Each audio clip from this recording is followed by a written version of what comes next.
Hey everybody, it's Valerie Ling here, clinical psychologist and affectionately known as Dr. Burnout. I am getting a lot more people actually calling me or emailing me using that. I say affectionate because, it's meant to be something that embodies what I'm about, and the doctor isn't meant really to be a credibility thing, but really just to indicate that what I'm most interested about, obviously, is actually preventing burnout and also remedying it. So I'm coming live to you today because I've had some thoughts in my head around a conversation that happened this week. I'm all about conversations. I think it just sparks clarity and sort of gets you really thinking about things.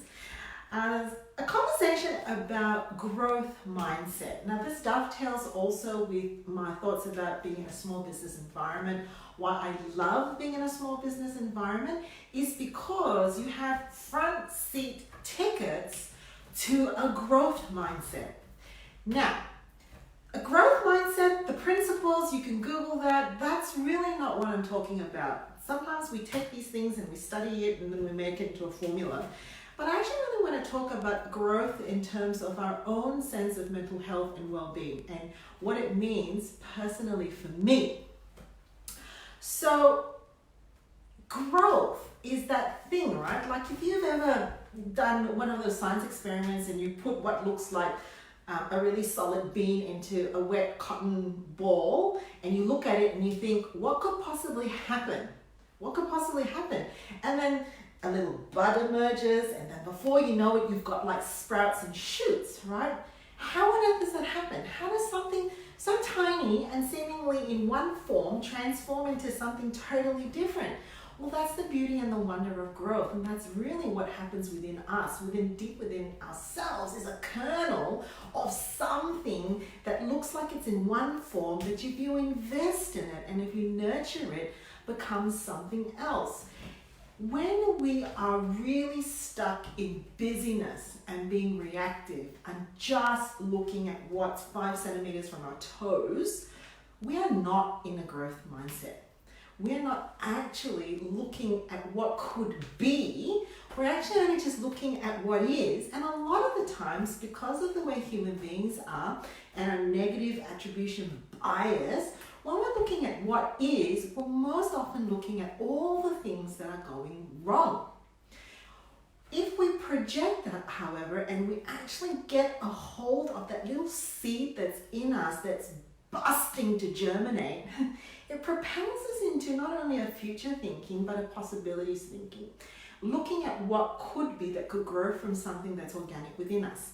And I like to say that there are 3 areas of growth that I like to have my eye on. And I really encourage you now to start thinking about for your year, next year. 3 areas of growth. The first thing I like to say is it's really great to have an idea for where you want to grow as a human being, just personal growth. Those elements of maturity, those elements of our emotional life, our physical life, our intellectual life. What is it personally that you really want to grow in? And if you really think about what you've been through this year, you can identify either a curiosity that you might have had, something that you might have picked up and then it was like, oh, I'm lost in this, right? What is it for your personal growth that you're really into? So I'm not going to tell you what mine is.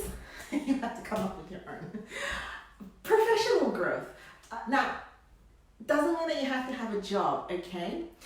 Your professional growth could also be the things that you're just responsible for in your world. If you spend time at home and you have got domestic responsibilities, if you have child caring? I was going to say rearing. It's probably not a very nice word, but if you're taking care of children, what is it that you are doing that you have responsibility and bring about a sense of achievement for? There might be some areas that you are particularly looking that you can grow in. Maybe it's about a particular way of cooking. Maybe it's a way of organizing. I know I was into the Marie Kondo thing for a while until, honest to goodness, the amount of time required to fold those things into little itty bitty rectangles and get them to stand and get everybody else to do it. Yeah. By Marie Kondo. If your area of responsibility is in a profession, you might identify maybe something that has really frustrated you for most of the year, that you think there's a skill that I could learn, or a theory that I need to pick up, or a way of doing things. So what is that one thing in your professional life? And the final thing, and I think this doesn't get looked at often enough, is when you want to grow in your avocational life. I call it avocational because you're still being purposeful about something, but it's not related to a job or responsibility. The roll your eyes term is hobbies. I don't tend to say that too much because people just switch off. But if you actually really think about this is the seat of your curiosity, creativity, sense of adventure. What is that for you? Whether it's actually a growth in a particular craft or hobby or skill or music piece or dance. I pause there because one day that will be on my growth plan, because I do not like dancing in public, but I do an awful lot of it in private. And I could probably have a growth plan for that. Typically for me, it's usually a music piece, something that I'll pick for the year to learn. Now, this is not an intimidating space to be in, to feel like, oh my gosh, I've got to have goals, and what if I can't do it? What if I fail? What I want you to do is to see it as an investment, part of a self-care plan.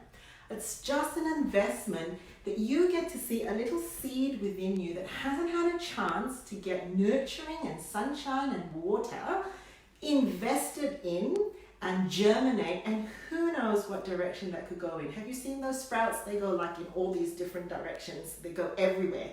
That could be you on the inside. Have a think about that, will you? All right, see you later.